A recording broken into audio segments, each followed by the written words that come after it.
Hey guys, what's going on? Welcome back to my channel. It's Brittany here with another video to help you guys live a happy, healthy, awesome life in a wheelchair. And today I am in my bathroom with all of my supplements because I recently saw a video from a wellness coach that I follow that showed me sort of what her supplement cabinet looks like.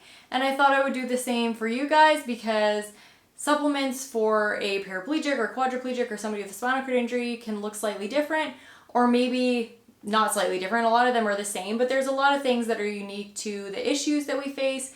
And I just wanted to show you what things I keep on hand for specific things like bowel and bladder, and then just general health. So I'll show you the things that I take every day without question. It's just part of my routine. And then the things that I have either added in recently because of some issue that I'm facing, or the things that I take occasionally when I have a bladder infection or other things like that. So let's start with the things that I take every single day. I have a small cabinet countertop, so everything's in the sink. So the things that I take every single day are vitamin C. I take 2,000 milligrams of vitamin C when I wake up and before I do bowel routine. I drink a whole glass of water with this guy. And then I take one capsule of magnesium bisglycinate, which is a mixture of glycine, magnesium oxide, and magnesium bisglycinate chelate. This is just a really good form of magnesium. And magnesium, when taken sort of to a titration dose, which means like the level that your body, just above the level that your body needs, it comes out in your digestive system. So it will pull water into your intestines and keep your stool nice and soft. So I have titrated my level of magnesium up to 600 milligrams a day, and I just stay at that because it keeps my stool nice and soft, but it doesn't give me diarrhea or anything. And magnesium is actually a osmotic laxative, which just means it pulls water into your bowel, and it's not a habit forming or anything like that. So you can take it. It's good for muscles, it's good for sleep, it's good for all kinds of things, and it also helps your bowels. So I take this every day. 1 capsule in the morning. I also take 2 capsules right before I go to bed. So I take magnesium in the morning and at night, and I take vitamin C in the morning. Next thing I take both morning and night is this powdered form of D-mannose. D-mannose is a thing that helps prevent bladder infections by attaching to E. coli, which is normally what causes bladder infections, or a large percentage of bladder infections. And this is a type of sugar that the E. coli like. They attach to this sugar instead of to the sugars in the cells of your urinary tract, and then they get flushed out with however much water you're drinking, the liquid that comes out when you cath or when you pee. So I take 2,000 milligrams, which is 1 teaspoon of this in the morning after I do bowel routine, and then I take this right before I go to bed as well. I also take a different form of D-mannose in the middle of the night, and I know you guys are thinking, why would you take D-mannose in the middle of the night? Well, D-mannose is a sugar, and the more concentrated your urine is, the more concentrated the sugar in the urine is. And so when I wake up in the middle of the night, I take a drink of water and I pop 2,000 milligrams of D-mannose. That was my phone. I'm going to turn the ringer off so that it doesn't do that again. I pop 2,000 milligrams of D-mannose in the middle of the night anytime I wake up, so that this sugar is concentrated in the urine when it's most concentrated. And if the E. coli get in there right before I go to bed when there's not that much pee in there, there's more access to the sides of my bladder. So it's more likely to attach to this than to my bladder. So I read that somewhere, and I have been doing it for a couple of years now, and it seems to be working. So I take this capsules in the middle of the night. I take powder before I go to bed because I can put it in some water, and I take this in the middle of the night because you can't really put powder in water and drink it in the middle of the night. I suppose I could put the D-mannose in my actual water, but this seems to work well for me. So I take D-mannose a whole bunch of times, mostly concentrated at night. The next thing I take every day is vitamin D. I live in the northern hemisphere, so the sun does not reach us as well. So I typically take between 1 and 3,000 units of this, which is each 1,000 IUs is 25 micrograms, whatever, mcgs. So I take vitamin D most days. Sometimes I forget, but I take vitamin D most days. Okay, so that's it for the things that I take every single day. I usually eat garlic too. That's not really a supplement, but that's sort of like a medicinal use of garlic. So I eat garlic in the morning, usually 1 to 2 cloves, and that just prevents bladder infections. But I usually do that every day, but it's not technically a supplement. Okay, so what else do I have in my supplement cabinet?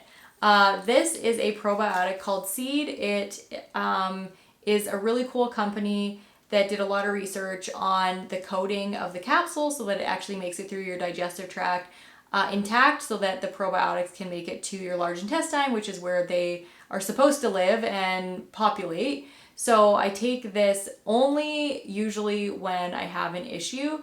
Sometimes I'll take it for like a month at a time, 2 months at a time, and then I'll stop, especially if I've been on antibiotics or I've had a bladder infection, or if I have a bladder infection, I will take probiotics because probiotics help your immune system. They help prevent any other bad bugs from getting past your digestive tract. So this is just something that I keep on hand in case I need it. And then I typically stop taking it when I start to get bloated, because I know that, that's too many probiotics. So I'll take this occasionally. Okay, what's next? Now I'm gonna show you some of the things that I take if I get a bladder infection, or just some of the things I keep on hand that can help with a bladder infection. So I tend to not take antibiotics, pharmaceutical antibiotics, as much as like I can possibly avoid. So I try to keep natural antibiotics on hand. Natural antibiotics are still gonna disrupt your microbiome, your gut microbiome a little bit, but they're generally safer and less destructive than a pharmaceutical antibiotic. So the ones that I keep on hand are Golden Seal. This is a very common natural antibiotic for UTIs.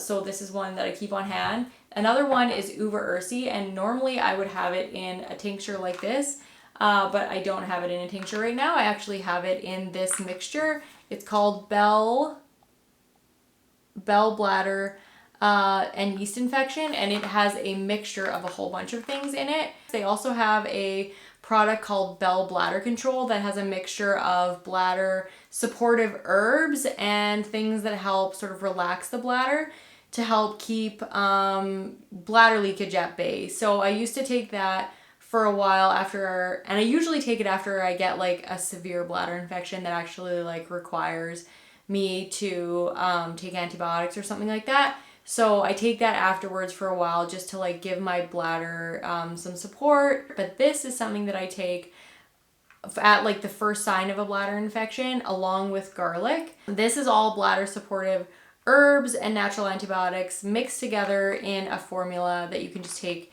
in a capsule form once a day. So I like to have this on hand, and I like finding things that make it easy for me to take all of the things that are going to support my bladder at one time. Another one of the products that I keep on hand that's a mixture of bladder supportive herbs and natural antibiotics is St. Francis Herb Farm, which is the same company that makes these other tinctures. St. Francis Herb Farm is awesome. They have great supplements and their tinctures are really good quality. So if you're looking for any of these things in a tincture form, go to St. Francis Herb Farm. They have great supplements. I really like this company and highly recommend them. This is not sponsored. I just really like this company. So go to their website if you're looking for any of these things. You can order some of the things on Amazon and some of them on different companies. But if you just Google, if you find a product on their website, their actual website, and you want to find out where you can buy it, just Google it. Whatever country you're in, just say like St. Francis Herb Farm, UTI Clear, Canada, which is where I am. So you can just do the same thing. But in this one, it's got dandelion, which is a natural diuretic, helps flush your bladder. Juniper, goldenrod, which is an antiseptic. Marshmallow root, which is a bladder Soother, it soothes your bladder and heals your tissue walls. Echinacea, which is immune system support. Hydrangea, horsetail, yarrow. So a whole bunch of things are in this that support your bladder, and it comes already mixed, so you don't have to worry about it. I was taking this before I found this, and this is just a little bit more convenient because this is a tincture, and it's like a really strong taste of alcohol, and it's hard to carry around sometimes because it's glass.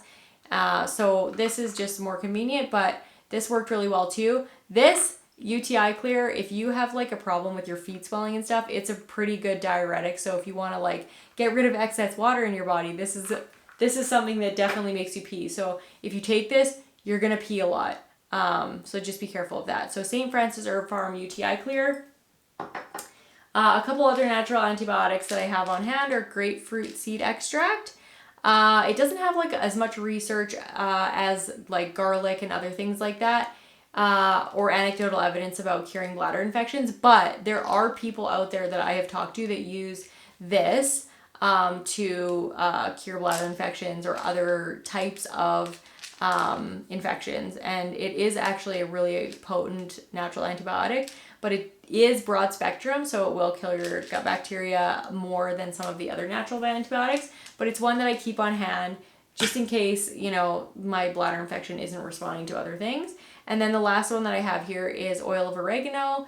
Don't take oregano oil by itself, because oregano oil by itself is very strong and it can burn your skin or hurt your tummy. So this is a oil of oregano. Oregano oil is the really strong thing. Oil of oregano is the thing that's already mixed with other oils that dilute the oregano oil, but it still kind of burns if you put it in your mouth. It's pretty strong, like it's spicy almost. But this is another thing that you can try for bladder infections as a natural antibiotic.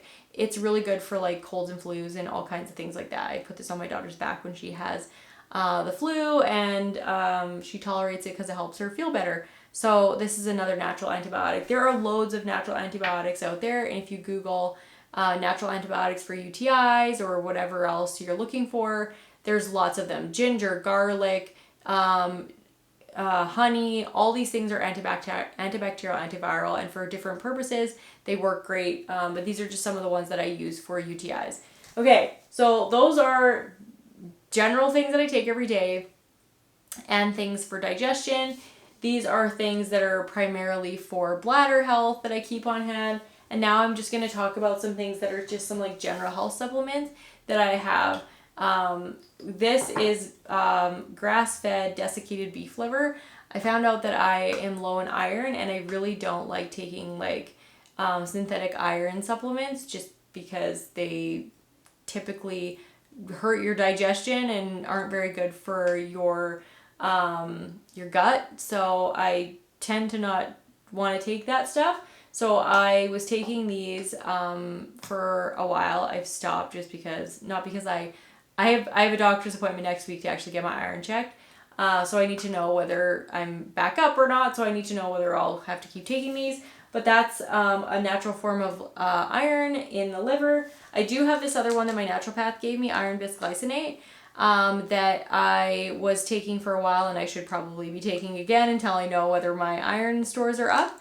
But this has a low amount of iron in it. So a lot of the synthetic iron supplements or the, you know, iron things that your doctor will give you, they have high amounts of iron, which most of it you're not going to digest because your body is really incapable of absorbing more than 65 milligrams of iron at one time. And those supplements are like 200, 300 milligrams of iron, and you're never going to absorb that all at once. So of course it's going to go to your digestive tract and cause problems like constipation and upset tummy and all that thing, all those things. So this one has 45 milligrams of iron, which is well under the amount that your body can digest at any given time. Best to take it in the morning, best to take it with vitamin C or something acidic, because iron is easier absorbed with a higher amount of acid and stomach acid. So take it in the morning if you're going to take iron, because that's when you can absorb it the easiest. So those are the two sort of iron supplements that I have. And then the last things are more for like if I get sick. I don't know where that other one was. I have echinacea somewhere here that I didn't take out. I don't know what I did with it, but I also have echinacea. Oh, here it is. Nope, that's zinc. That's another one that I would have forgotten. What did I do with the echinacea? Okay, I don't know where the echinacea is, but general health supplements. What do I take just for general health? If I get sick, like a flu or something like that, then a flu or cold, and especially during COVID, because that was like scary for me. I researched all I could about how to sort of fight that respiratory virus. Black cumin seed is one that was on like almost all of the COVID protocol things that I read, especially the natural ones. So black cumin seed is good for if you're sick or if you're getting sick. Zinc obviously is awesome because it's an immune system support supplement. So I take zinc if I get sick. Quercetin is an antioxidant. It's good for people with like allergies or anything like histamine intolerance, but it is good to take if you have COVID or any other kind of respiratory virus. So I take that and I have that on hand. And then the last thing is N-acetyl L-cysteine, which is like NAC for short. And this one is an antioxidant as well, but it helps build glutathione, which is the most like, I think it's the highest concentration of any antioxidant in your body and the one that's the most important in your body. It helps things metabolize in your liver. It's just like super, super important. So this I keep on hand for if I get sick, just because it supports you with a whole bunch of things when you're either trying to metabolize things, like if you take Tylenol or something like that. This is a good thing to take. But this is just a general health one that I keep on hand and I take when I'm sick, or I always actually take this if I take a Tylenol, because you need glutathione in order to metabolize the acetaminophen, and if you don't have enough of it, then it can cause liver toxicity, so I always take that when I take a Tylenol. But yeah, these are all the supplements in my supplement cabinet, and like I said, there's not that many of them that I actually take all of the time, but I have these on hand for, you know, whatever the occasion calls for. All of these have different purposes for different things, so I always just keep them. And it's taken me a long time to do research on what these things are and you know, how they're helpful and all that stuff. So if this is like the first time you've ever like heard about a supplement, or, you know, you aren't used to taking them, or you're not into natural health or anything like that, then it might seem overwhelming. And I'll probably do a separate video on, you know, natural laxatives and natural antibiotics and things like that, just so that people can watch different videos for different things. But this one I just thought would be helpful to see what is in the supplement cabinet of somebody that is a T6 paraplegic, and what are the things that I think are important for the different issues that come up with paralysis. So that's really all I've got for you today. If you found this video helpful, please let me know in the comments. If you take some other supplements for bladder, bowel, general health as a paraplegic, then put that in the comments too, because it's a great place for people to go and read what other people do. And it's a great place for me to learn too. There's so many things that I've learned about that you guys have put in comments that I didn't know. So I am really grateful for people that take the time to share their knowledge in the comments. So please do that if you take something that you think would be valuable for other people to learn about. That's all I have for you today. I am going to go edit this video and go hang out with my family, and I will catch you guys back here on another video. Bye guys.